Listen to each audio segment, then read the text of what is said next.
Right now, a giant wildfire continues its rampage in Lake and Napa counties. This one's called the Valley Fire, north of Sacramento. It's destroyed hundreds of homes, gutted cars on the highways, and forced thousands to evacuate.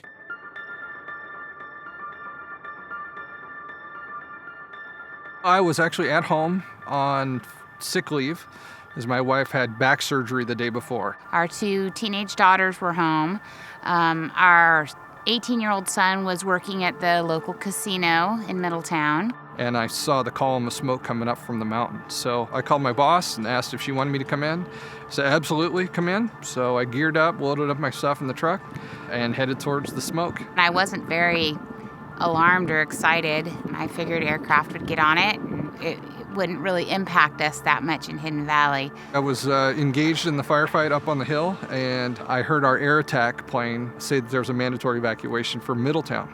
He texted back a little bit later and said that air attack had also evacuated Hidden Valley. A little did I know, after that text, it was 6 minutes before the back of the house was on fire. A black cloud of smoke with winds and basically fire 360 all the way around our house. The daughters and my son had arrived home from his work. Were able to get the dogs and a couple of bags of belongings and load up the cars, and they left the house. My wife got about a mile down the road. She placed a call to me and said, what do I do? There's cars on fire in front of me. There's a fire to the side of me, and there's fire behind me.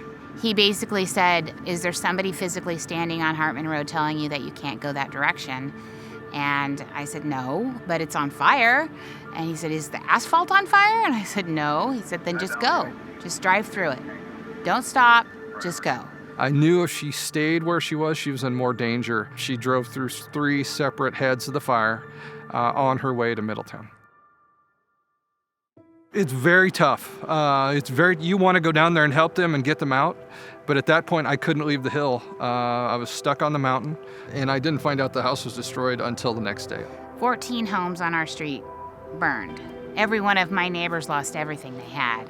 When you can keep it at a distance, you don't take on the emotional baggage of what you're witnessing around you. When it is your problem, it's different. You hear the term firestorm thrown out, and I don't think it's applicable very often, but this was one of those situations where it was blowing fire and embers wherever the wind wanted to go. The community has been amazingly supportive. Our local fire service community, our extended fire service community. We have a whole house full of donated dishes and pots and pans and furniture, all given by friends and neighbors to help get us on our feet. This has given me a completely different perspective on our profession. I am incredibly proud that we do this, and I know the positive outcomes that wouldn't be there were we not here.